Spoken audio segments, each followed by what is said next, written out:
तो आज हम सीखने वाले हैं पोटेंशियोमीटर एक्सपेरिमेंट के बारे में, जिसका एम है, फटाफट से आप नोट करें, फिर हम चलते हैं लैब में। एम है to compare the EMF of two given primary cell. दो सेल आपको मिलेंगे, एक लैक्लांस एक डैनियल, हम यहाँ पर यूज़ करने वाले हैं यूजिंग द पोटेंशियोमीटर। अपरेटस क्या क्या है देखिए, एक तो आपका दो ईएमएफ जिनका निकालना है वो दो सेल आपको चाहिए, पोटेंशियोमीटर आपको चाहिए, और जो भी कनेक्शन आपको लगाने हैं उसके लिए कनेक्टिंग वायर आपको चाहिए। तो पोटेंशियोमीटर, बैटरी एलिमिनेटर, दो सेल जिनका whose EMF have to be compared, and a rheostat, resistance box, slider jockey, ammeter, galvanometer, one way key, two वे की, एक एक चाहिए दोनों, वन वे की, टू वे की, connecting wires, electricity, etcetera etcetera में आपका पेन पेपर पेंसिल, ये सब जो आप पेन पेपर वर्क करेंगे उसके लिए। फॉर्मूला देखिए क्या क्या इसमें यूज होने वाला है।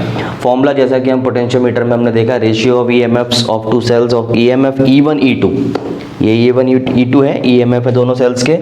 The ratio of EMFs of two cells of EMF E1 E2 is given by E1 by E2 is equal to L1 by L2, where L1 and L2 are the balancing lengths of the potentiometer wire for both the cells individually. So mentioned here, L1 balancing length for potentiometer wire of primary cell of EMF E1, इसी तरह L2 है E2 के लिए। तो इतना आपको note करना है। उसके बाद आएगा आपका ऑब्जर्वेशन टेबल, फिर रिजल्ट क्या आने वाला है, और फिर सम प्रिकॉशंस।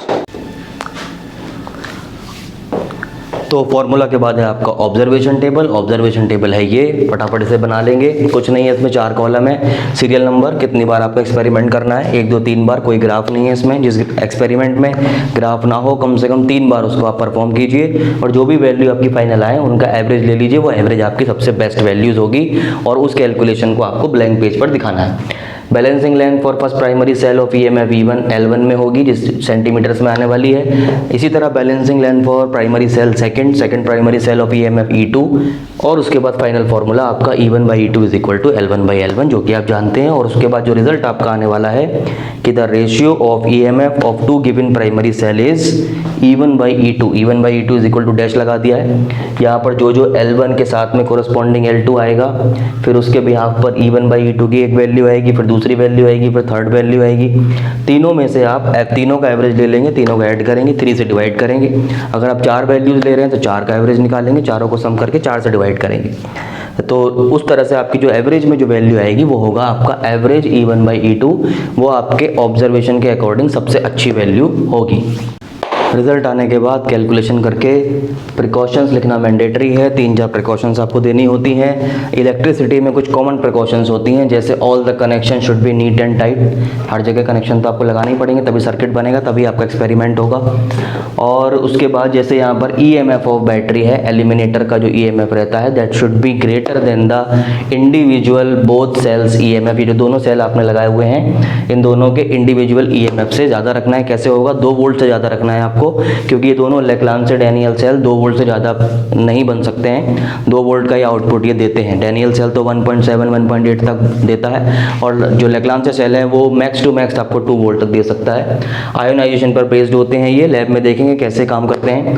थर्ड है the jockey should be gently moved, wire के ऊपर आराम से hold your jockey like a pen, और आराम से स्लाइड कराना है, टक टक मारना नहीं है। जब लैब में आप जाएंगे तब देखेंगे, वहाँ पर भी बात करेंगे। तो jockey should be gently move, should not be pressed over the potentiometer wire. Press मतलब आपको टक टक ऐसा मारना नहीं, जैसे ही आप उस पर जोर से ऐसा करेंगे तो उस जगह से वायर में डेंट थोड़ा दब जाएगा वायर। अगर दबेगा तो उसका क्रॉस सेक्शन एरिया वहाँ से छोटा हो जाएगा, और उसकी कंडक्टिविटी कम हो जाएगी, रेजिस्टिविटी वहाँ से हाई हो जाएगी। तो यूनिफॉर्मिटी हमें वायर के साथ रखनी है। यूनिफॉर्म वायर ए से लेके बी तक होना चाहिए। ये स्नेक वाइज वायर लगा हुआ है, देखिए ये स्ट्रिप्स लगी हुई हैं एल्यूमिनियम या स्टील की, और 5 वायर यहाँ पे लगे हैं। उसके बाद कनेक्टिंग वायर से ये बैटरी एलिमिनेटर लगा है। बैटरी एलिमिनेटर से कितनी करंट आउट आप करवा रहे हैं रियोस्टेट की हेल्प से, ये रियोस्टेट है, ये एमीटर है। उसके बाद ये वन वे की है, वन वे की यहाँ पर देखिए सेकेंड एंड से कनेक्टेड है। जो पोटेंशियोमीटर का ये वायर है कॉन्स्टेंटन का बना हुआ है, एलॉय का, येलो वाला, यहाँ से लेके यहाँ तक ये प्राइमरी सर्किट है आपका, मेन सर्किट। उसके बाद ए पॉइंट से ये कनेक्टिंग वायर लेना है, और उसके साथ में एक ईएमएफ मतलब आपका लैक्लांस सेल ऐड करना है। लैक्लांस सेल का पॉजिटिव भी ए पॉइंट पर कनेक्टेड है, और दूसरा जो डैनियल सेल जो भी आपने लिया है, डैनियल के अलावा भी और मिल सकते हैं आपको, ड्राई सेल और कोई केमिकल सेल मिल जाते हैं, तो उसका भी पॉजिटिव देखिए ए से कनेक्टेड है। दोनों सेल जिनका ईएमएफ आपको कंपेयर करना है, उनके नेगेटिव ये 2 वे की है, पूरा सेटअप मिला के येलो वाला ये 2 वे की है। एक बार जब आप की इन करेंगे तो ये वाला पोर्शन इन हो जाएगा, इस की को यहाँ से बाहर निकालेंगे, यहाँ लगाएंगे तो ये वाला सेल इन हो जाएगा, ये आउट हो जाएगा। एक साथ चाहे तो दोनों को भी आप 2 की लगा के इन कर सकते हैं। ये काम हमें यहाँ पे नहीं करना, एक एक करके यहाँ पे हमें काम करना है। उसके बाद मिड पॉइंट ऑफ 2 वे की से गैल्वेनोमीटर लगाना है। गैल्वेनोमीटर में कितनी करंट जा रही है उस कंट्रोल, कई बार वो करंट हाई हो जाती है क्योंकि गैल्वेनोमीटर एक सेंसिटिव इंस्ट्रूमेंट है जो यूज़ होता है to check the presence of the charge. अब ज़्यादा चार्ज आ जाता है तो उसको थोड़ा सा मेजर भी कर लेता है, इसलिए इसको मिली एमीटर भी बोल दिया जाता है। मिली से माइक्रो इसका जो रहता है फिगर ऑफ मेरिट रहता है, उतनी छोटी करंट को मेजर कर पाता है। फिलहाल उससे बचने के लिए कि इसमें हीटिंग इफेक्ट ना हो, परमानेंटली डिफॉर्मेशन ना हो, गैल्वेनोमीटर के आगे एक रेजिस्टेंस बॉक्स लगा लेते हैं। उस रेजिस्टेंस बॉक्स का आपके एक्सपेरिमेंट में, काउंटिंग में कहीं कोई रोल नहीं है। सिर्फ यहाँ से रेजिस्टेंस एक आउट करके हाई रेजिस्टेंस निकालते हैं। गैल्वेनोमीटर से होके जाने वाली करंट को ये कंट्रोल करता है, कंट्रोल्ड वे में गैल्वेनोमीटर में जाने देता है, यानी गैल्वेनोमीटर की लाइफ को बढ़ाता है। उसके बाद रेजिस्टेंस बॉक्स से ये जॉकी लगी हुई है, इस जॉकी को पूरे वायर में आप कहीं भी स्लाइड करा सकते हैं। ये आपको डायग्राम बना लेना है। और एक final, the value of current should remain constant during each set of observation. एक सेट आपने बनाया, यहाँ से वोल्टेज आपने आउट की, उस वोल्टेज के अकॉर्डिंग एमीटर में करंट आ गई। उसी करंट पे आपको दोनों सेल एक एक बार इन करके L1 L2 ढूंढना है, जो टेबल आपने बनाई है। फिर उसके बाद रियोस्टेट की हेल्प से करंट को चेंज कर देना है मीटर में। फिर दूसरा सेट L1 L2 का ढूंढना है, फिर करंट को तीसरी बार चेंज करना है, और उसी करंट के ऊपर आपको balancing length for E1 and balancing length for E2 दोनों के लिए चेक करनी है। L1 L2 वहाँ भी चेक करना है। इतना काम आपको करना है। ओके, चलिए चलते हैं लैब में। देखिए, ये होता है पूरा पोटेंशियोमीटर। कितना सारा सेटअप है देखिए। ये जो लकड़ी का आपको नज़र आ रहा है वुडन, ये पोटेंशियोमीटर है।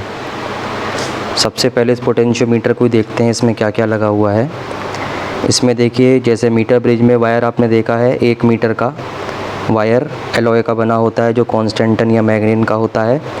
वैसे ही यहाँ पर ये देखिए, एक एंड से ये पोटेंशियोमीटर का एक एंड है, ये दूसरा एंड है पोटेंशियोमीटर का। इस पोटेंशियोमीटर में लकड़ी का जो पूरा सेक्शन दिखाई दे रहा है, ये पूरा पोटेंशियोमीटर है। इसमें ऐसे ऐसे देखिए कितने वायर लगे हैं, 1 2 3 4 वायर लगे हैं। चारों 100 सेंटीमीटर के हैं। स्केल लगा है आगे पीछे से 1 से लेकर 100 तक, और फिर रिवर्स होके भी स्केल लिखा हुआ है। अभी बात करेंगे ऐसा क्यों है। और ये जो वायर है ये स्नेक वाइज कनेक्टेड है, आप देख लीजिए। वायर का फर्स्ट एंड यहाँ पे है, और ये जो स्ट्रिप आप देख रहे हैं ये एल्यूमिनियम या स्टील की होती है, इनका रेजिस्टेंस बहुत कम होता है।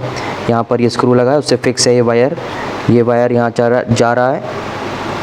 और देखिए दूसरे एंड पर आ गया ये, फिर यहाँ से स्नेक वाइज घूम गया, फिर वापस आ गया यहाँ से, और इस तरह से ये दूसरी तरफ आ जाएगा। फिर ऐसे ही आगे बढ़ता जा रहा है। तो 4 वायर है, 400 सेंटीमीटर यानी कि 4 मीटर लेंथ का ये वायर। जितना ज़्यादा लेंथ पोटेंशियोमीटर की होती है वायर की, उतना ज़्यादा हाईली सेंसिटिव ये पोटेंशियोमीटर होता है। सेंसिटिव मतलब उतनी कम से कम वोल्टेज को मेज़र कर सकता है। यहाँ पर हम करने वाले हैं EMF बैलेंस करने वाले हैं पोटेंशियोमीटर की, जो फर्स्ट एप्लीकेशन है। अगर आपने अभी तक पोटेंशियोमीटर की वीडियो नहीं देखी है, ये पोटेंशियोमीटर कैसे काम करता है थ्योरी में, तो एक बार आप उस पोटेंशियोमीटर की वीडियो को जाकर देख लीजिएगा। फिर इस एप्लीकेशन पर आप आ जाइए, और यहाँ पर आने के बाद आपका काम हो जाएगा बहुत आसान। तो ये है पोटेंशियोमीटर। ये रही जॉकी, देखिए स्लाइडर जॉकी। ये स्लाइडर जॉकी होती है। इसमें ये जो पकड़ने के लिए है, ये thermoplastic, we hold it like a pen की तरह हम पकड़ते हैं। और ये आगे मेटल का पीस दिखाई दे रहा है आपको, ये मेटल के पीस को हम यहाँ पर वायर के ऊपर टच कराते हैं, ऐसे टच करा के और स्लाइड कराते हैं। ऐसे वायर के ऊपर ये स्लाइड करता है, पूरे वायर पर स्लाइड कर सकता है, इसलिए इस जॉकी का नाम है स्लाइडर जॉकी। यहाँ देखिए ये मेटेलिक कनेक्शन है, और उसके आगे यहाँ पर मेटल का पीस है, और ये थर्मोप्लास्टिक जो हमारे हाथ में रहती है, we hold it like a pen की तरह हम इसे पकड़ते हैं और स्लाइड कराते हैं। ओके, अभी बात करेंगे इसके बारे में, और इसे मैं लगा देता हूँ। ये यहाँ पर सेक्शन दिया रहता है जिसमें ये अटक जाती है, फिट रहती है। ओके, ये स्क्रूज दिए हैं इसमें 2, जो भी और वायर हमें कनेक्ट करने हैं उनको यहाँ से लूज़ करेंगे और वायर को कनेक्ट कर देंगे। कनेक्टिंग वायर जितने भी आपको वाइट वाले नज़र आ रहे हैं, ये वाइट क्लॉथ है वायर के ऊपर। वायर कॉपर का बना हुआ है, कॉपर के वायर का रेजिस्टेंस काफ़ी कम होता है, इसलिए कंडक्टिंग पर्पस के लिए जनरली इसी का यूज़ किया जाता है। एल्यूमिनियम के वायर भी यूज़ होते हैं लेकिन कम यूज़ होते हैं। यहाँ सारे कनेक्टिंग वायर आपको लैब में मोस्टली कॉपर के मिलेंगे, कनेक्टिंग वायर्स। ओके, वायर और भी तरीके के होंगे, बात करेंगे। जैसे ये एक वायर है, ये एलॉय का बना हुआ है, कॉन्स्टेंटन या मैग्नीन का, कॉन्स्टेंटन का वायर है ये। ओके, और देखते हैं पार्ट्स इसमें और क्या क्या हैं। एक रियोस्टेट इसमें हम यूज़ करने वाले हैं जो बैटरी एलिमिनेटर से आने वाली करंट को कंट्रोल करेगा। बैटरी एलिमिनेटर में यहाँ पर देखिए 2, 4, 6, 7, 2, 4, 6 इवन नंबर्स में मैक्सिमम 12 वोल्ट है। 12 वोल्ट की यहाँ से हम EMF ले सकते हैं, वोल्टेज ले सकते हैं, और मिनिमम 2 वोल्ट एक साथ ले सकते हैं। और अगर जितनी भी वोल्टेज आपने ली है, 6 वोल्ट जैसे यहाँ पर मैंने कनेक्ट किया हुआ है, तो जैसे हम यहाँ से ऑन करेंगे, देखिए लाइट ग्लो कर रही है, 6 वोल्ट बैटरी एलिमिनेटर से बाहर आ जाएगा। उस 6 को हम अपनी मर्ज़ी के मुताबिक as per hour requirement rheostat की हेल्प से 1, 2, 1.5 जितने भी एम्पियर हमें फ़्लो करवाना है, करंट मैक्सिमम और मिनिमम, वो हम ले सकते हैं। वोल्टेज को भी मिनिमम मैक्सिमम कर सकते हैं, यानी 6 लिमिट हो गई। रियोस्टेट नहीं लगाएंगे तो इस की को लगाने की वजह से आप 6, 4, 2, 4, 8 यही कर पाओगे। 4.5 आपको चाहिए तो यहाँ से नहीं मिलेगा, इसलिए रियोस्टेट का यूज़ करते हैं, जिससे कि वेरिएबल वोल्टेज हम ले सकें और उस वेरिएबल वोल्टेज की हेल्प से एमीटर में वेरिएबल करंट हमारे पास आ पाए। और देखते हैं इसमें और क्या क्या लगा है। Battery eliminator main driver cell होता है, पूरे जो एक्सपेरिमेंट है उसको ड्राइव करने की ज़िम्मेदारी इसी की है। ओके, एक एमीटर हमने लगाया है, बैटरी एलिमिनेटर से कितनी करंट आउट हो रही है वो यहाँ पर करंट शो करेगा, बैटरी एलिमिनेटर की करंट को ये दिखाएगा। एक 1 वे की है, ये 1 वे की है, ब्रास मेटल की बनी हुई ये कीज़ होती हैं। ओके, ये 1 वे की हो गई हमारी। ओके, उसके बाद आगे बढ़ते हैं। ये एक लेक्लांचे सेल लगा हुआ है, इसको बोलते हैं लेक्लांचे सेल, और ये जो दिखाई दे रहा है ये है डैनियल सेल। इसे लेक्लांचे ने बनाया इसलिए लेक्लांचे सेल, और डैनियल ने जिसे बनाया, Daniel was a great scientist, उनके नाम पर इस सेल का नाम है डैनियल सेल। ओके, और देखिए ये 2 वे की है एक, इस 2 वे की के मिड पॉइंट से गैल्वेनोमीटर कनेक्टेड है। गैल्वेनोमीटर का पॉजिटिव एंड यहाँ कनेक्टेड है, नेगेटिव एंड एक रेजिस्टेंस बॉक्स से कनेक्टेड है। रेजिस्टेंस बॉक्स में भी आप बहुत सारी कीज़ देख रहे हैं, ये सब ब्रास मेटल की बनी है। रेजिस्टेंस बॉक्स में और अंदर क्या क्या होता है इसके लिए भी एक वीडियो बनी हुई है, आप उसको देखना चाहें देख सकते हैं कि रेजिस्टेंस बॉक्स कैसे काम करता है, क्या काम करता है। जनरली करंट कंट्रोल करने का काम करता है। ओके, गैल्वेनोमीटर का नेगेटिव एंड यहाँ से कनेक्टेड है। गैल्वेनोमीटर में से होके जाने वाली करंट को ये रेजिस्टेंस बॉक्स की हेल्प से हम कंट्रोल कर सकते हैं। अगर बहुत ज़्यादा करंट आएगी, यहाँ से हाई रेजिस्टेंस क्रिएट कर देंगे और वो करंट कंट्रोल्ड वे में गैल्वेनोमीटर में जा पाएगी। स्टार्टिंग में जो हमारे लेक्लांचे सेल होते हैं वो ऐसे दिखाई देते हैं। ये लेक्लांचे सेल का सेटअप है, ये रहा पोरस पॉट, इसके अंदर कार्बन भरा हुआ रहता है और ये टर्मिनल दिया हुआ है, यहाँ से हम वायर कनेक्ट कर सकते हैं। और ये जिंक की रॉड है जो हर सेल के अंदर ऑलमोस्ट कॉमन होती है, ये है जिंक रॉड। ये नेगेटिव एंड है हमेशा और ये पॉजिटिव एंड है। ये प्लास्टिक का पॉट है, इसमें हम डिस्टिल्ड वाटर भर लेते हैं यहाँ तक, आधे से कम, और उस डिस्टिल्ड वाटर में अमोनियम क्लोराइड मिला देते हैं। ये है अमोनियम क्लोराइड, देखिए अमोनियम क्लोराइड ऐसा रहता है अंदर, डली वाले नमक जैसा दिखाई देता है। डिस्टिल्ड वाटर सॉल्यूबल होता है ये वेरी फास्टली, डिस्टिल्ड वाटर में से जैसे ही हम मिलाएंगे डालेंगे ये घुल जाता है। और फिर इस पोरस पॉट को इसके अंदर रख देते हैं और फिर जिंक रॉड को यहाँ रख देते हैं। कनेक्टिंग वायर से इन्हें कनेक्ट कर लेते हैं ऐसे जैसे दिखाई दे रहा है। यूज़ होते होते ये इतना गंदा सा दिखने लगता है, ठीक है, स्टार्टिंग में ऐसा रहता है। इसी तरह डैनियल सेल को देखिए, डैनियल सेल में ये कॉपर का पॉट है, खाली है। स्टार्टिंग में इसमें इंसुलेटर भरा रहता है, कागज़ वगैरह भर के रखते हैं, कॉटन वगैरह इसमें डाल के देते हैं। ओके, इस कॉपर के जो पॉट है इसमें क्यूपरिक सल्फेट, कॉपर सल्फेट मिलाते हैं, डिस्टिल्ड वाटर डालते हैं इसमें और थोड़ा सा 2 चम्मच कॉपर सल्फेट इसमें मिला देते हैं। ब्लू कलर का होता है, अलग ही दिखाई देता है, ऐसा दिखाई देता है, देख लीजिए। इसको 2 चम्मच यहाँ डालना है और इसमें भी आधे से कम डिस्टिल्ड वाटर मिला देना है। मिलाने के बाद यहाँ पर कॉपर सल्फेट जो है कॉपर के पॉट से कनेक्ट हो जाएगा। कॉपर के पॉट के साथ यहाँ एक टर्मिनल दिया हुआ है, ये पॉजिटिव एंड है। और यहाँ पर देखिए एक और पोरस पॉट है हमारे पास, ये खाली हॉलो पोरस पॉट है। इस हॉलो पोरस पॉट को हम इसके अंदर जब सॉल्यूशन डाल देंगे कॉपर सल्फेट का बना लेंगे, फिर इसको रखते हैं उसके अंदर और इसके अंदर एक और फिर सॉल्यूशन बनाते हैं, उसमें डाइल्यूट H2SO4 डालते हैं आधे से कम, और उसके बाद इस जिंक की रॉड को इसके अंदर डाल देते हैं। कनेक्टिंग वायर से जहाँ कनेक्ट करना है वहाँ कनेक्ट कर लेते हैं। जिंक की रॉड नेगेटिव एंड और ये वाला पॉजिटिव एंड की तरह बिहेव करता है। इतना काम ऐसा होता है। ये भी जब यूज़ करते जाते हैं तो इतना अजीब सा दिखाई देने लगता है। ब्लू कलर का कॉपर सल्फेट काफ़ी बाहर आ जाता है देखिए, और ड्राई होने के बाद ये ऐसा दिखाई देता है। डरने की बात नहीं है।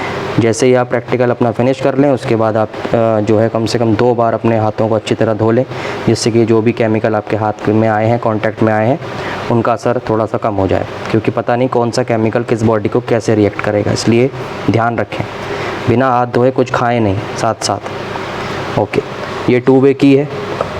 गैल्वेनोमीटर, पोटेंशियोमीटर, रेजिस्टेंस बॉक्स, ये सारे कंपोनेंट हमने देख लिए। अब कनेक्शन देखते हैं कि क्या कनेक्शन है। जो हमारा एम है उसको देखते हैं। एम क्या है?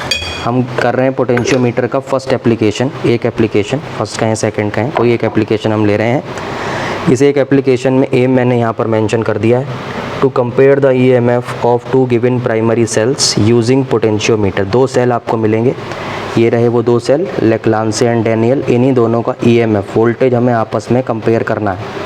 ओके, किसी भी एक सेल को हम फर्स्ट और दूसरे को सेकंड बोल सकते हैं। जैसे मैं लेक्लांसे को यहाँ बोलने वाला हूँ फर्स्ट सेल, और ये है मेरा सेकंड सेल। पहले मैं इसके लिए करूँगा जो भी मुझे काम करना है, फिर इसके लिए करूँगा। ओके, यानी कि ईएमएफ ऑफ लेक्लांसे का सिंबल हम देंगे E1 और इसके हम देंगे E2। ये इसकी टेबल है। इस टेबल में balancing length for first primary cell यानी E1 लेक्लांसे सेल, और balancing length for second primary cell of EMF E2, और वो आएगी L2, वो जो बताएगी सेकंड सेल की बैलेंसिंग लेंथ को। फिर ये फार्मूला है आपका E1/E2 is equal to L1/L2। जो बेलेंसिंग लेंथ हमें मिलती जाएंगी किसी कांस्टेंट करंट पर, रियोस्टेट की हेल्प से हम अलग अलग कांस्टेंट करंट पे करेंगे, और उसके बाद रेशियो यहाँ पर ले लेंगे। अब 3 बार रेशियो हमारे पास आएगा। कौन सा रेशियो सबसे अच्छा है? तीनों ही सबसे अच्छे हैं, तीनों का हम एवरेज ले लेंगे, और वो एवरेज हमारा सबसे प्रिसाइज हमारे ऑब्जर्वेशन के अकॉर्डिंग हमारा रिजल्ट होगा। एवरेज में सबसे अच्छा रिजल्ट हमारे ऑब्जर्वेशन के अकॉर्डिंग आता है। जो भी हम एवरेज लेते हैं उसके पीछे पर्पज़ यही होता है। ओके, चलिए अब कनेक्शन देख लेते हैं, कौन कौन से कनेक्शन कैसे करने। कनेक्शन हमें कुछ नहीं करना। देखिए, सिंपली सबसे पहले आपको ये ध्यान रखना है, काफ़ी सारे कंपोनेंट हैं, घबराने की ज़रूरत नहीं है आपको। 3 आपके पास इलेक्ट्रिसिटी के सोर्स हैं, 3 इलेक्ट्रिसिटी सोर्स, यानी कि एक है बैटरी एलिमिनेटर, एक है लेक्लांसे सेल, और एक है डैनियल सेल। 3 हो गए। ओके, तीनों सेल के पॉजिटिव टर्मिनल को, पॉजिटिव टर्मिनल यानी कि यहाँ पर कार्बन ये पॉजिटिव है, यहाँ पर कॉपर सल्फेट जो कनेक्टेड है ये पॉजिटिव है, और बैटरी एलिमिनेटर का पॉजिटिव। ये तीनों पोटेंशियोमीटर वायर के, इस पोटेंशियोमीटर वायर के एक एंड पर हमें कनेक्ट कर देना है। यहाँ पर, यहाँ भी कर सकते हैं आप, हमने यहाँ लिया है। तो देख लीजिए, ये रहा लेक्लांसे सेल, लेक्लांसे सेल का पॉजिटिव टर्मिनल यहाँ पर कनेक्ट हो गया, बैटरी एलिमिनेटर का पॉजिटिव टर्मिनल यहाँ पर कनेक्टेड है, ये रहा, और डैनियल सेल का भी पॉजिटिव टर्मिनल उसी पॉइंट पर कनेक्टेड है। तीनों यहाँ पर कनेक्ट कर देने इस पॉइंट पे, और कुछ कनेक्ट नहीं करना है, इसको टाइट कर देना है। अभी ये जो वायर हम कनेक्ट करते हैं इनको किस तरह से कनेक्ट करना है ये भी मैं आपको बता दूँगा। टाइट रखना है स्क्रू को। ओके, उसके बाद देखिए, negative terminal of battery eliminator, battery eliminator से कितनी करंट बाहर आ रही है उसे कंट्रोल करने के लिए नेगेटिव एंड से जो वायर जा रहा है, ये वायर देखिए कहाँ जा रहा है, ये वायर गया हमारे एमीटर के नेगेटिव टर्मिनल में, और फिर एमीटर का पॉजिटिव टर्मिनल आ गया रियोस्टेट के एक टर्मिनल के पास, हाई पोटेंशियल इसे कह सकते हैं आप, पॉजिटिव से कनेक्टेड है। फिर रियोस्टेट का जो दूसरा एंड है ये रहा, ये 1 वे की से कनेक्टेड है, ये देखिए 1 वे की से कनेक्टेड है। उसके बाद दूसरा एंड ऑफ 1 वे की, second and, is connected at the next and, second end of the potentiometer wire, alloy wire, constantan wire यहाँ कनेक्टेड है। ये हमारा प्राइमरी सर्किट है। फिर से देख लीजिए, प्राइमरी सर्किट में बैटरी एलिमिनेटर, फिर उसके बाद अमीटर, रियोस्टेट की, और ये फाइनली यहाँ पर कनेक्टेड है। ये एक लूप में लगे हुए हैं। इनको आप आगे पीछे भी कर सकते हैं, किसी एमीटर के बाद रियोस्टेट, रियोस्टेट के बाद 1 वे की, या 1 वे की पहले, फिर अमीटर, फिर रियोस्टेट, ये भी कर सकते हैं एक लूप में। पूरा सीरीज़ कॉम्बिनेशन इनका लगा हुआ है। आगे बढ़ते हैं। लेक्लांसे का पॉजिटिव यहाँ हो गया। नेगेटिव एंड, दोनों सेल जिनका कंपेयर ईएमएफ हमें कंपेयर करना है, उन दोनों के नेगेटिव एंड 2 वे की के दोनों एंड से कनेक्टेड होंगे। 2 वे की से देखिए, ये रही जिंक रॉड ऑफ लेक्लांसे, ये कनेक्टेड है यहाँ, और ये वाली रॉड को हम डालें, जब रीडिंग लेंगे तब हम इसको पुट कर देंगे इसके अंदर। सॉल्यूशन बना हुआ है इसमें, आप देख सकते हैं, थोड़ा कम हो गया सॉल्यूशन, आप देख लीजिए ध्यान से किस तरह नज़र आता है, कॉपर सल्फेट, और इसके अंदर भी आप सॉल्यूशन देख पा रहे होंगे, और यहाँ पर भी सॉल्यूशन बना हुआ है लेक्लांसे सेल में, ये अमोनियम क्लोराइड का। ठीक, तो जब इसको हम जिंक को इसमें डालेंगे, डैनियल सेल का नेगेटिव एंड बन जाएगा और ये नेगेटिव एंड देखिए यहाँ पर कनेक्टेड है। ओके, चलिए इसको रखे रहने देता हूँ। जब रीडिंग लेनी होगी हम यहाँ से 2 वे की जो की है किसी भी सेल के साथ कनेक्ट करेंगे। जैसे यहाँ पर कनेक्ट कर दूँगा तो लेक्लांसियस सेल सर्किट में आ जाएगा और इस की को यहाँ से हटा के यहाँ लगा दूँगा तो डैनियल सेल फिर कॉन्टैक्ट में आ जाएगा। ये डैनियल सेल का वायर है, डैनियल सेल से होके गैल्वेनोमीटर में फिर करंट फ्लो होगी। ये वायर जा रहा है गैल्वेनोमीटर का जो रेजिस्टेंस बॉक्स से होते हुए जॉकी से कनेक्टेड है, आप देख चुके हैं। अगर यहाँ पर एक भी की हम कनेक्ट नहीं करेंगे और गैल्वेनोमीटर की जॉकी को वायर में टच करेंगे तो गैल्वेनोमीटर कोई भी करंट नहीं दिखाएगा, क्योंकि गैल्वेनोमीटर कनेक्टेड है मिड पॉइंट ऑफ 2 वे की से और इधर उधर दोनों टर्मिनल आपके ब्रेक्ड रहेंगे, टूटे रहेंगे ये, तो फिर कोई करंट गैल्वेनोमीटर से होके फ्लो नहीं होगी, सिर्फ इधर फ्लो होती रहेगी बैटरी एलिमिनेटर के एम्पियर मीटर में। चलिए, ये सारा सर्किट जब हमारा बन जाता है तो देखिए उसके बाद आपका सारा काम आसान हो जाता है। ये सब आपने देख लिया। जिंक रॉड भी देखिए कितनी शानदार लगती है एक्सपेरिमेंट से पहले, और जैसे जैसे इसको आप यूज़ करते जाते हैं वैसे वैसे इतनी ख़राब सी हो जाती है, रस्टिंग सी हो जाती है इसके ऊपर, है ना। और ये ड्राई भी हो जाता है, कॉपर सल्फेट भी बाहर आ जाता है, इधर से अमोनियम क्लोराइड भी ड्राई फॉर्म में बाहर आ जाता है। ओके, चलिए अब एक्सपेरिमेंट स्टार्ट करते हैं। यहाँ पर जो बैटरी एलिमिनेटर है, ये जो की आपको साथ में दी हुई है, कहीं कहीं पर नॉब वाला बैटरी एलिमिनेटर होता है, कहीं पर ये की है। इस की हेल्प से, ये मैंने पहले बताया आपको, 2 वोल्ट में लगाएंगे, 2 वोल्ट यहाँ से बाहर आएगा, 4 वोल्ट आएगा, 6, 8, 10, 12 आएगा मैक्सिमम।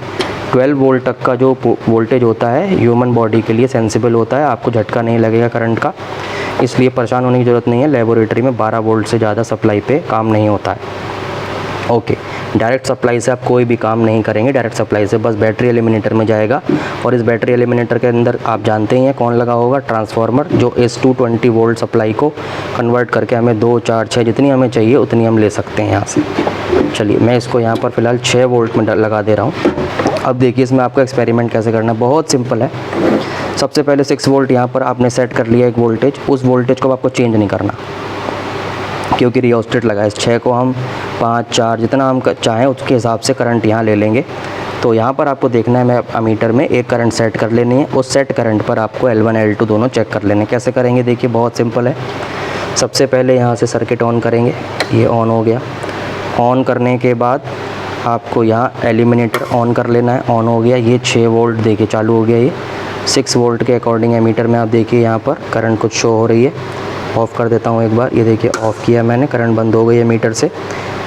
ये आ गया आपका ऑन कर लिया हमने, यहाँ पर करंट आ रही है, कुछ करंट शो हो रही है, जितनी भी शो हो रही है। और ये रियोस्टेट पे एक वैल्यू है, रियोस्टेट को आप जब डिस्प्लेस करेंगे तो करंट की वैल्यू देखिए चेंज होगी। ये देखिए करंट बढ़ रही है क्योंकि रेजिस्टेंस कम हो रहा है। कैसे काम करता है रियोस्टेट आप जानते हैं, यहाँ पर टर्न दिए हुए हैं बहुत सारे, उनका एक एंड यहाँ पर है और दूसरा एंड ये जो आप देख रहे हैं इसमें इस तरह से कनेक्टेड रहता है। ये मेटल का पीस है, यहाँ से चली जाती है करंट यहाँ और इसके थ्रू आगे बढ़ जाती है। तो जितने वायर यहाँ से लेके यहाँ तक आएंगे उतने वायर का रेजिस्टेंस यहाँ पर काउंट में आएगा और उसके अकॉर्डिंग इस रियोस्टेट के थ्रू करंट फ्लो होगी। तो जितने ज़्यादा टर्न होंगे लेंथ बढ़ेगी वायर की, रेजिस्टेंस बढ़ जाएगा और करंट कम हो जाएगी।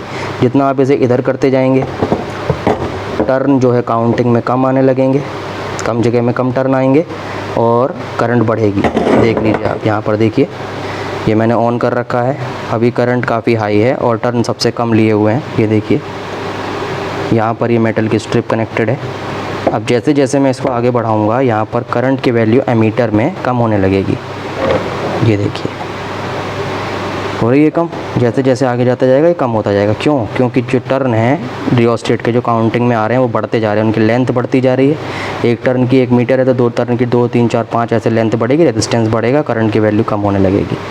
फ़िलहाल हमने करंट यहाँ से फ़्लो करानी है, ये करंट मैंने यहाँ से भेज दिया है, फिक्स करंट।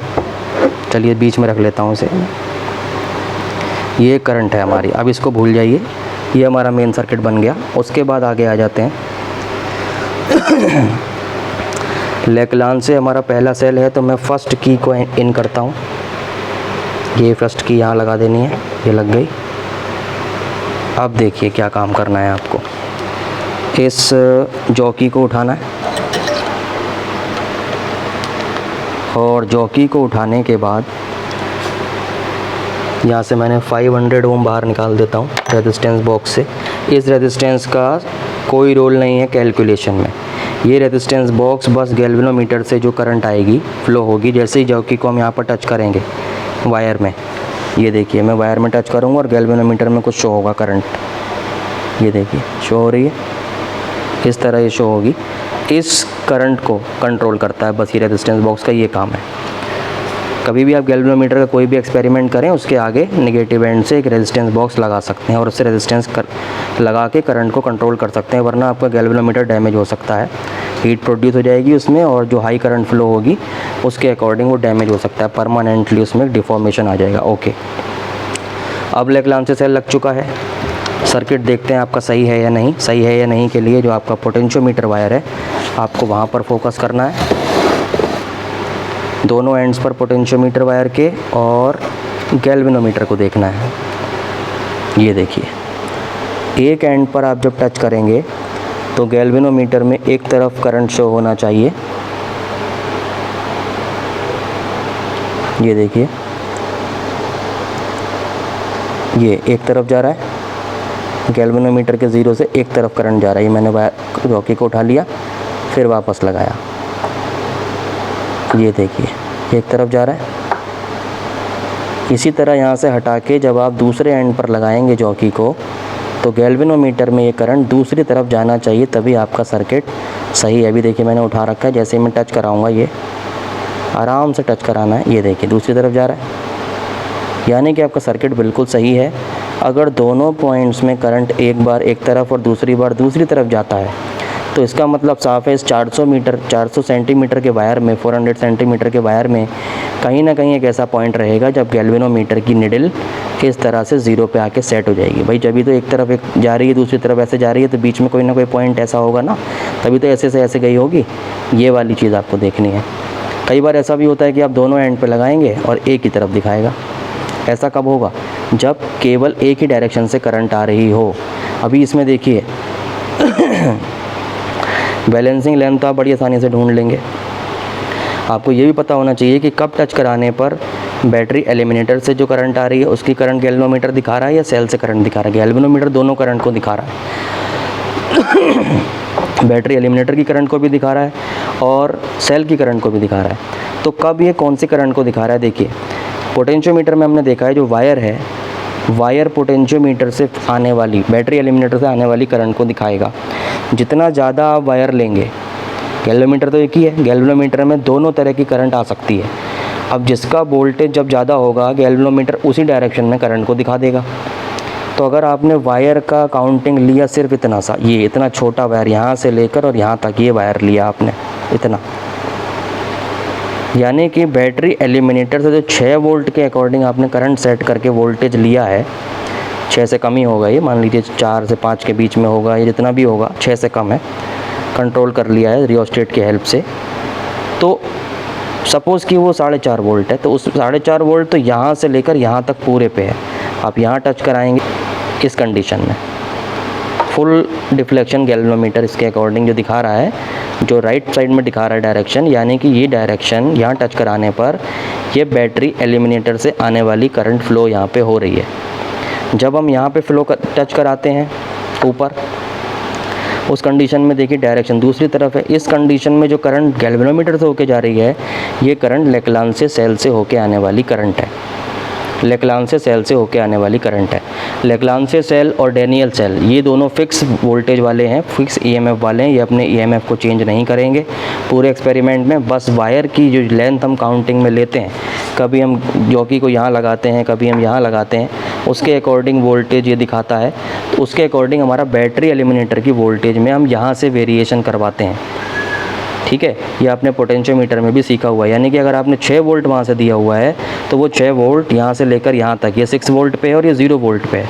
यानी कि 400 सेंटीमीटर वायर में 6 वोल्ट बटा हुआ है, तो 1 सेंटीमीटर में कितना होगा? यूनिटरी मेथड लगा के आप देख सकते हैं, ये वाली चीज़ है। तो इस तरह से ये आपका होता है। अब देखिए आप समझ गए गैल्वेनोमीटर कब कौन सी करंट दिखा रहा है। जब आप यहाँ पर लगाएंगे सेल की करंट दिखा रहा है, जब आप यहाँ लगाएंगे वायर पूरा आपने काउंटिंग में ले लिया पोटेंशियोमीटर वायर का, ये बैटरी एलिमिनेटर की करंट को दिखाएगा, डायरेक्शन को दिखाएगा, करंट की डायरेक्शन को। ओके, तो बीच में आपको बैलेंसिंग पॉइंट ढूंढना है। अब देखिए, एक कंडीशन मैंने कहा था कि दोनों तरफ लगाने पर एक ही तरफ दिखाएगा, दोनों पॉइंट्स पर लगाने पर एक ही तरफ दिखाएगा, वो भी देख लीजिए कैसे होता है।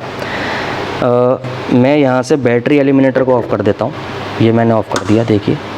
अब जब मैंने बैटरी एलिमिनेटर यहाँ से ऑफ़ कर दिया है तो इस वायर के अंदर करंट केवल गैल्वेनोमीटर के थ्रू ये सर्किट से जाएगी, लेक्लांसे सेल से गैल्वेनोमीटर से इस तरह से जाएगी। पॉजिटिव एंड तो इस लेक्लांसे का यहाँ पे कनेक्टेड है ना, और नेगेटिव आपके हाथ में है। ये देखिए, आप कहीं भी लगा लीजिए, एक ही तरफ गैल्वेनोमीटर 0 के दिखाएगा बस। ये देखिए, एक तरफ जा रहा है, देख रहे हैं ना, लेफ़्ट साइड में। दूसरी तरफ मैंने लगाया तब भी लेफ़्ट साइड में, कहीं भी आप लगा लीजिए एक ही तरफ दिखाएगा। ये कंडीशन है। तो कभी भी, कई बार ऐसा होता है कि आप ध्यान नहीं देते और आपका जो लेक्लांसे सेल का वोल्टेज बैटरी एलिमिनेटर से आने वाली वोल्टेज से ज़्यादा अगर है इस कंडीशन में, तो भी आपका लेक्लांस, इसी बैटरी एलिमिनेटर को आपने ऑन भी कर रखा है तो भी एक ही तरफ दिखाएगा, एक ही तरफ दिखाएगा। ठीक है, इसलिए बैटरी एलिमिनेटर का जो वोल्टेज है वो दोनों सेल की वोल्टेज से ज़्यादा रखना है आपको। ये कैसे रखेंगे? लेक्लांसे सेल की वोल्टेज 2 वोल्ट से ज़्यादा हो ही नहीं पाती है, और डैनियल सेल भी मैक्सिमम 1.8 वोल्ट तक होता है। इसलिए हम जो है अपने बैटरी एलिमिनेटर में, देखिए 2 वोल्ट से शुरू होता है बैटरी एलिमिनेटर। 2 वोल्ट भी अगर आप रखेंगे, रियोस्टेट नहीं लगाएंगे, तो 2 वोल्ट इन दोनों सेल से इंडिविजुअली बड़ी होगी, बड़ी ही रखनी है आपको, तभी बैलेंसिंग हो पाएगी। भाई जब बड़ी होगी तभी तो बीच में कोई पॉइंट ऐसा होगा जहाँ पर कम लेंथ के लिए कम वोल्टेज बैटरी एलिमिनेटर की एप्लीकेबल होगी और वो इसको ईएमएफ को बैलेंस कर लेगी, है ना। देखिए अब क्या करना है आपको, सिंपली यहाँ से आपने चेक किया, ये लगाया, एक तरफ जा रहा है, गैल्वेनोमीटर को देखना है आपको, ये देखिए ये दूसरी तरफ जा रहा है। ओके, अब आपको यहाँ पर बैलेंसिंग पॉइंट ढूंढ लेना है, बीच में कहीं भी स्लाइड कराते हुए जाना है। देखिए इस तरह से चलते जाना है। ये देखिए मैं दिखा देता हूँ आपको, ये जैसे जैसे आप जाते जाएंगे कहीं ना कहीं आपको बैलेंसिंग लेंथ मिल जाएगी। ये देखिए बैलेंसिंग लेंथ मेरी आ गई, एग्जैक्ट 0 के सामने होना चाहिए वायर, टच कराए। ये नहीं कि आपने उठा लिया वायर को ऐसे उठा के और यहाँ 0 देख के कहीं भी मत लिख दीजिएगा, ऐसा नहीं करना, टच करा के रखना है, टच रहना चाहिए। ये यहाँ पर आ रही है, देखिए ये बस यहाँ पकड़ के रखना है जॉकी को, और जॉकी के जो शार्प एज है उसके सामने जो रीडिंग है उसे रीड कर लेना है। कितनी रीडिंग है देखिए, देख सकते हैं।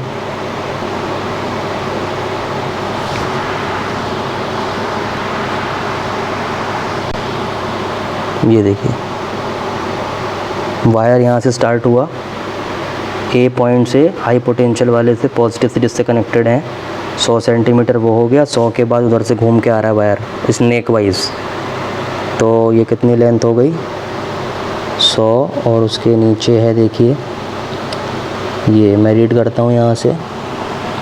जितना अच्छा आप रीड करेंगे उतना बढ़िया आपकी कैलकुलेशन मानी जाएगी। मैं ऊपर से दिखा देता हूँ बिल्कुल आपको, देखिए ये रहा। एक स्केल भी इसके सामने आप लगा सकते हैं जिससे आपका एग्जैक्ट वो पॉइंट आ जाए। यही सोर्स ऑफ एरर भी होते हैं, है ना। प्रिकॉशंस आपको ध्यान रखना है कि रीडिंग आपकी ठीक से रीड करें आप। तो कितनी रीडिंग है, ये आ रही है 128.8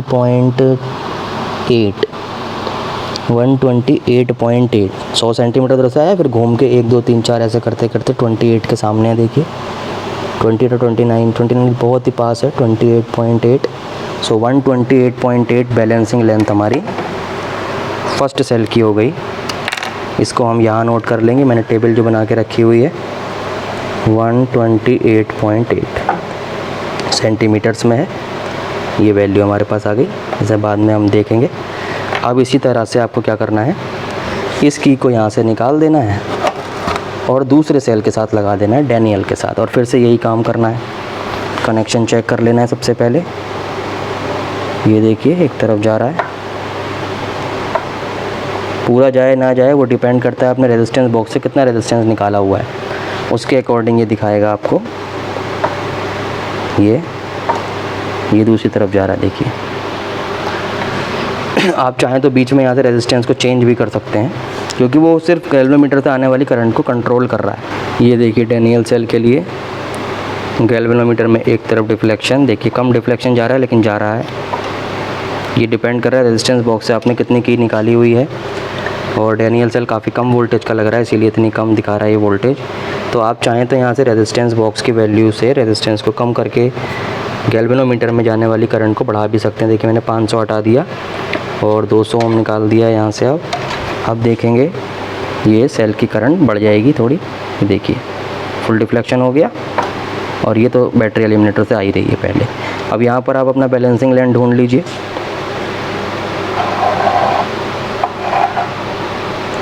काफ़ी कम वोल्टेज है, तो पहले वाले से लेंथ मान के चलते हैं कि शायद कम मिले आपको। पहले जो लेक्लांचे सेल का वोल्टेज था वो शायद थोड़ा ज़्यादा था। जितना हाई वोल्टेज होगा जिस भी सेल का, उतनी बड़ी उसकी बैलेंसिंग लेंथ आएगी, और जितना कम होगा उतनी कम आएगी भाई।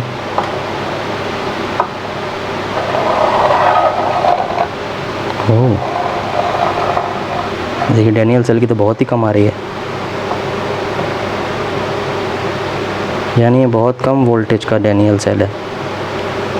देख रहे हैं, सिर्फ यहीं तक में आ गई है इसकी वैल्यू, बहुत कम वोल्टेज है। इंडिविजुअली आप वोल्टमीटर की हेल्प से देख भी सकते हैं कितनी कितनी वोल्टेज दोनों से मिल रही है।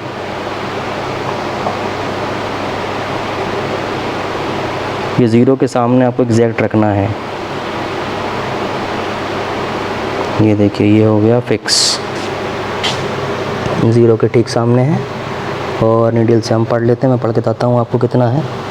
ये है बहुत कम लेंथ है, ये 32.7 है। हाँ 32.7 बहुत कम है।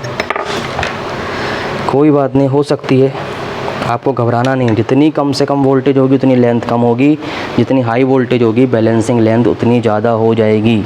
ये बात आपने पोटेंशियोमीटर में देखी हुई है। ये है पूरा पोटेंशियोमीटर सेटअप, और ये रहा मैं जो आपको बता रहा हूँ। ओके, आराम से करिए, कोई टेंशन नहीं। एक बार आप सीख जाएंगे फिर जल्दी जल्दी करिए। उसके बाद इस तरह से आपको इशारा करना होता है। ये बैलेंसिंग लेंथ आपको मिल जाएंगी। और रीडिंग लेनी है आप और ले लीजिए रीडिंग। चलिए एक आध और रीडिंग ले लेते हैं।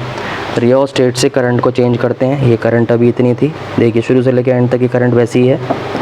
अब इसको चेंज कर देते हैं, थोड़ी बढ़ा दी मैंने करंट, क्योंकि रेजिस्टेंस यहाँ से कम कर रहा हूँ तो करंट बढ़ रही है। 6 वोल्ट है यहाँ, और इतनी करंट हमने एमीटर में की हेल्प से यहाँ पर मेन सर्किट में दी है। अब बैलेंसिंग लेंथ लेते हैं। चलिए पहले डैनियल की निकाल लेते हैं। कम ही आने वाली है भाई, ये तो कम वोल्टेज है इसकी खुद की। बस ये है कि लेकिन चेंज हो जाएगी अब की बार।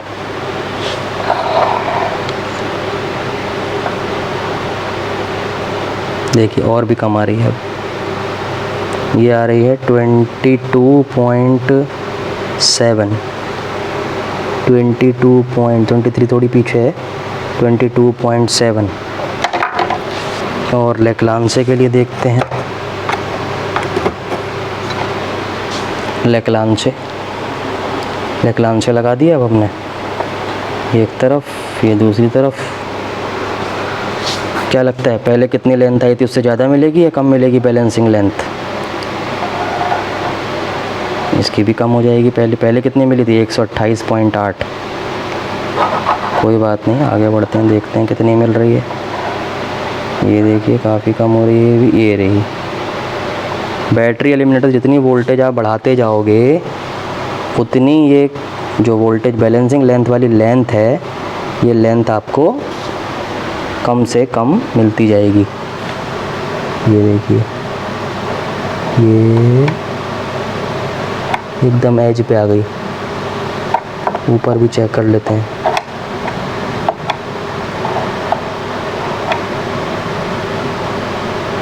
बस यही है, यहाँ भी लगा के देख लेते हैं थर्ड वायर पे।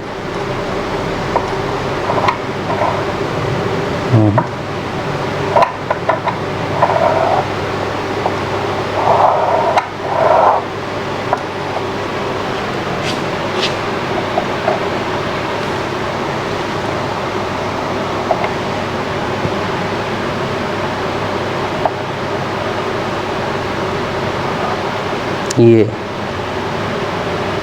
इतनी करंट है, ये है बैलेंसिंग लेंथ, कितनी आ रही है लेंथ देखिए 105।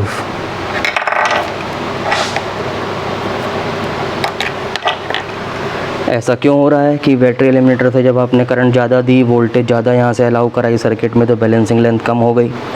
अरे भाई सिंपल है, मान लीजिए पहले पोटेंशियोमीटर की जो वोल्टेज आपने दी थी, भाई ये दोनों तो चेंज नहीं हो रहे ना, अपनी वैल्यू तो फिक्स है। मान के चलिए कि ये है 1 ओम, सॉरी मान के चलिए कि लेक्लांचे सेल है 2 वोल्ट का और ये है 1 वोल्ट का। 2 वोल्ट 1 वोल्ट ये तो फिक्स है, यहाँ से आप कितने भी वोल्टेज भेज दो। अगर आपने यहाँ से वोल्टेज भेजी है 4 वोल्ट, तो 4 वोल्ट 400 सेंटीमीटर में डिवाइडेड है, तो हर 100 सेंटीमीटर में कितनी वोल्टेज दिखाएगा, 4 वोल्ट, सॉरी 1 वोल्ट, है ना। तो यानी कि 100 सेंटीमीटर 1 वोल्ट को बैलेंस करेगी, और ये है कितने का, 2 वोल्ट का। तो कितनी लेंथ लग जाएगी, ऑलमोस्ट डबल लेंथ, यानी 200 सेंटीमीटर के आसपास आपकी बैलेंसिंग लेंथ आएगी उस केस में। ठीक है, अब इसी चीज़ को देखिए कि हमने 4 की जगह यहाँ से कर दिया 8 वोल्ट, सपोज़ करेंगे नहीं, सपोज़ कर दिया 8, तो 8 वोल्ट हम बैटरी एलिमेंटर से दे रहे हैं कितने वायर में, 1 2 3 4 वायर में, तो फिक्स है। तो 4 वायर में अगर 8 वोल्ट बटा, तो फिर अब की बार 100 सेंटीमीटर में कितना वोल्टेज जाएगा, हर 100 सेंटीमीटर में 2 वोल्ट जाएगा ना। यानी कि अगर आप 100 सेंटीमीटर पे जॉकी टच कराओगे तो वो कितनी वोल्टेज काउंट में लेगा, 100 सेंटीमीटर की वोल्टेज, और है कितनी टोटल वोल्टेज 8, तो 8 वोल्ट 4 भागों में बट रही है, 4 पार्ट्स में, तो 4 पार्ट करेंगे तो कितने होंगे, 2 वोल्ट के होंगे ना 100 सेंटीमीटर के। तो अब की बार जो 2 वोल्ट इसको बैलेंस करना है, वो 2 वोल्ट इसे बैलेंसिंग लेंथ 200 सेंटीमीटर जो पहले मिल रहा था उससे आधे पे ही मिल जाएगा। यहाँ पे टच करेंगे पहले ही वायर के लास्ट एंड पे और मिल जाएगा। इसी तरह डैनियल में देख लो, ये 1 वोल्ट का था, अगर आपने यहाँ से 4 वोल्ट दिया, 4 वोल्ट देने से 4 वायर में 4 वोल्ट सेट हो गया, सिंगल वायर का 1 वोल्ट हो गया। तो यहीं पर आप लगाएंगे एक ही वायर पे, तो 1 वोल्ट डैनियल सेल के लिए बैलेंस हो जाएगा। एलिमिनेटर से 1 वोल्ट आ जाएगा, इसका भी 1 वोल्ट फिक्स है डैनियल का, है ना। इसी तरह आपने इस एलिमिनेटर से 4 की जगह किया 8, तो फिर 1 वोल्ट कितनी लेंथ में मिलेगा, कम लेंथ में मिलेगा ना, है कि नहीं भाई। सिंगल फुल वायर अब की बार 100 सेंटीमीटर कितना वोल्ट देगा आपको, 2 वोल्ट। हमें चाहिए कितना बैलेंस करने के लिए डैनियल का, 1 वोल्ट, तो 1 वोल्ट आधी में ही मिल जाएगा। इसलिए बैटरी एलिमिनेटर की जितनी भी वोल्टेज आप हाई करेंगे, जितनी ज़्यादा हाई रखेंगे, इन सेल्स की बैलेंसिंग लेंथ आपको कम से कम मिलने वाली, कम मिलती जाएगी। और यहाँ से वोल्टेज आप करते जाएंगे कम और ज़्यादा। किसके लिए, एक रीडिंग आपने ली, उस रीडिंग से आपने वोल्टेज कम कर दी, तो बैलेंसिंग लेंथ बढ़ जाएंगी, दोनों की बढ़ जाएंगी।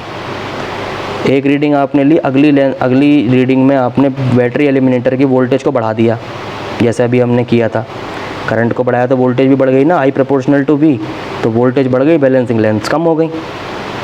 देख लो, मैं आपको करके भी दिखा देता हूँ एक और रीडिंग। आप 3rd वाली रीडिंग देखो, यहाँ से आपने ऑन करना है, एक एक चीज़ ध्यान से समझ लीजिए। ऑन कर लिया, ऑन करने के बाद अब की बार करंट को देखो, मैं पहले अभी बढ़ाया था, अब कम कर देता हूँ, पहले से भी कम कर देता हूँ। पहले आधे पे रखा था रियोस्टेट को, अब और थोड़ा आगे बढ़ाता हूँ। ये देखो करंट कम हो गई। जब ये करंट कम हो गई, यानी कि करंट कम होने का मतलब बैटरी एलिमिनेटर की वोल्टेज कम हो गई। तो लेक्लांचे सेल में देखो क्या होगा, वो रहा गैल्वेनोमीटर, ये एक तरफ, ये दूसरी तरफ, है ना। तो पहले सबसे पहले वाली रीडिंग 128 थी, अब ये 128 से ज़्यादा हो जानी चाहिए बैलेंसिंग लेंथ अब की बार। देख रहे हैं ना, ये हमारी जॉकी चल रही है,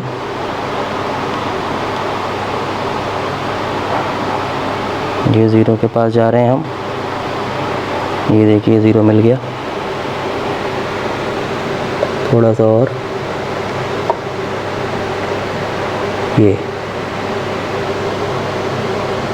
ये वैल्यू है, कितनी आ गई 199। ये देखिए वायर घूम के दूसरे वायर पे हूँ मैं, तो 100 सेंटीमीटर का, फिर उधर से घूम के आया 199। 199 सेंटीमीटर हो गया। डैनियल में देखो, डैनियल लगा दिया। डैनियल लगाने के बाद क्या होगा, डैनियल की जो फर्स्ट लेंथ है 32.7 थी फर्स्ट वाली, अब उससे ज़्यादा हो जाएगी। पहले अपना कनेक्शन चेक कर लो, हर बार कनेक्शन ज़रूर चेक कर लें। ये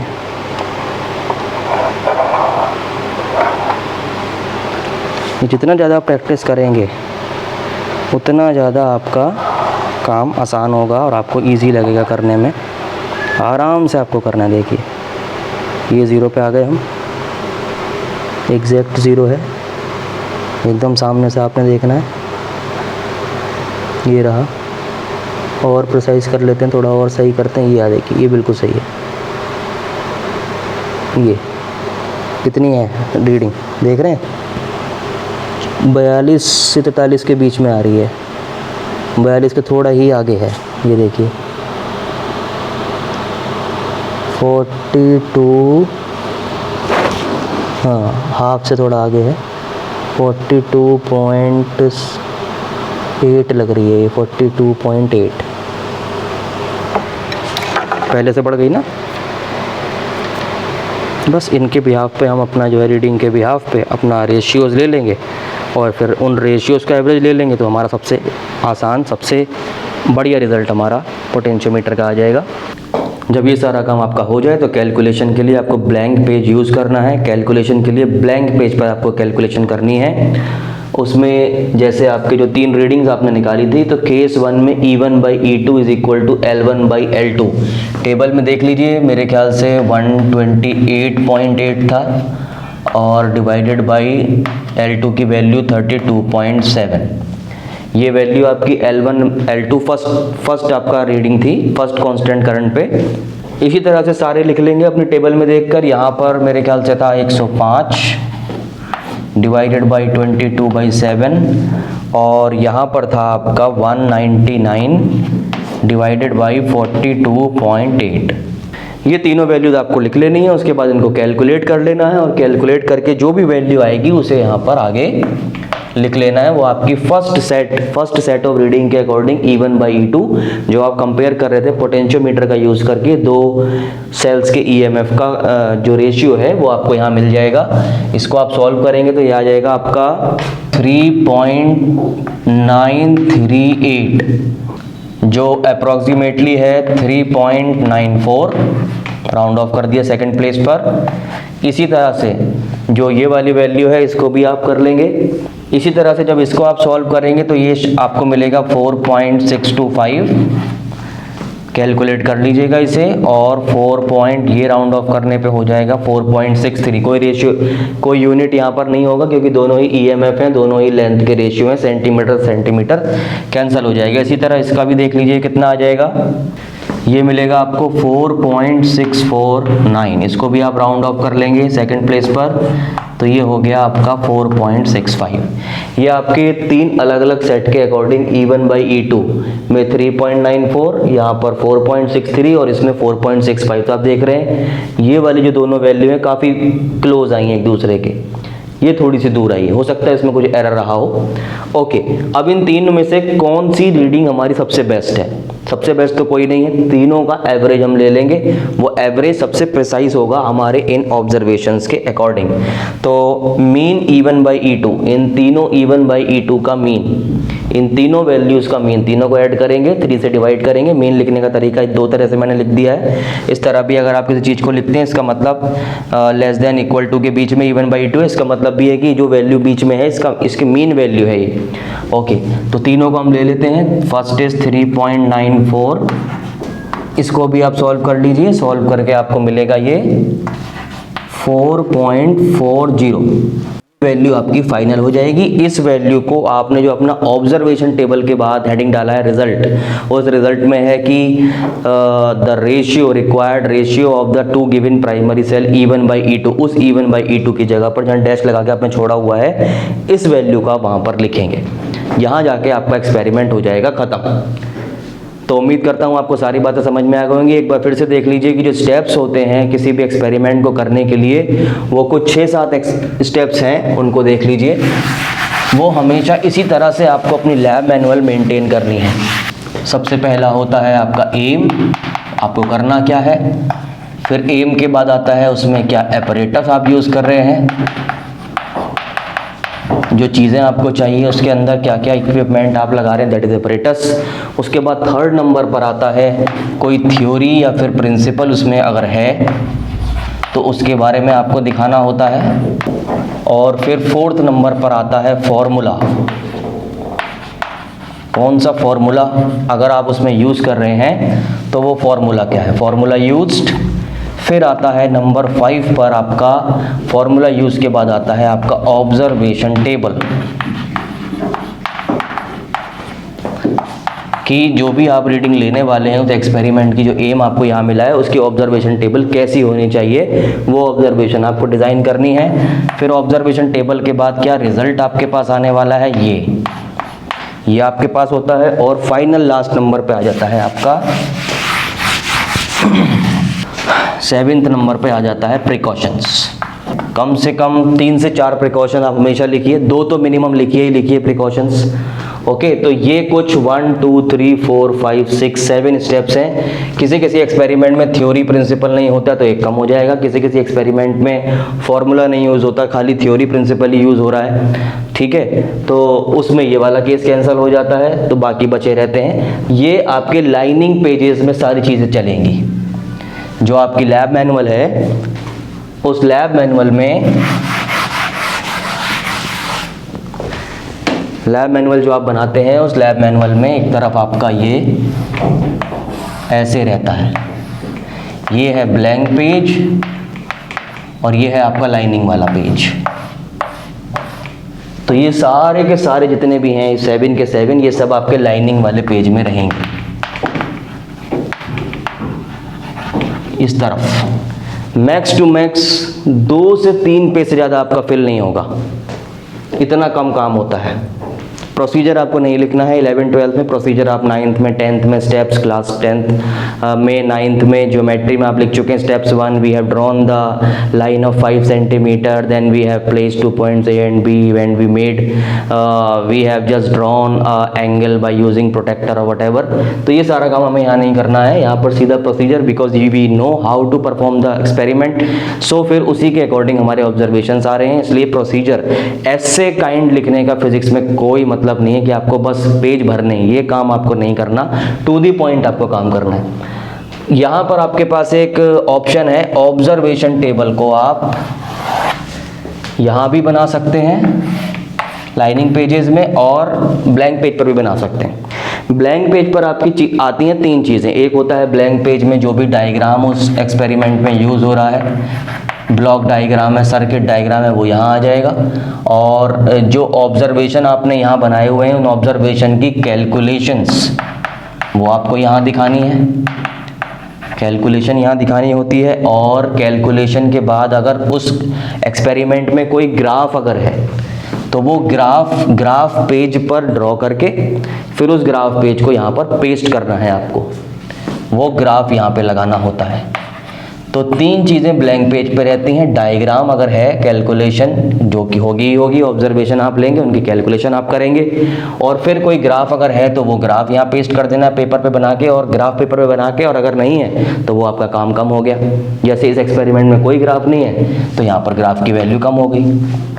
तो इस तरह से आपको काम करना है। ऑब्जर्वेशन टेबल दोनों तरफ बना सकते हैं, जनरली ब्लैंक पेज पर बनाई जाती है, लेकिन ब्लैंक पेज पर इतने सारे रेस्ट्रिक्शन आपके पास हैं, डायग्राम भी बनाना है, कैलकुलेशन भी दिखाना है। 2 पेज में आपका राइटिंग पर्पस कंप्लीट हो गया तो फिर आपकी ये वाली टेबल के लिए एक एक्स्ट्रा पेज लग जाता है। वो डिपेंड्स ऑन यू कि आप किस तरह बनाते हैं। अगर आप यहाँ पर बनाएं तो उस अपनी जो ऑब्जर्वेशन टेबल है उसे प्रॉपर आउटलाइन कर दें, जिससे कि क्लियर दिखाई दे कि क्या ऑब्जर्वेशंस आप उसमें ले रहे हो।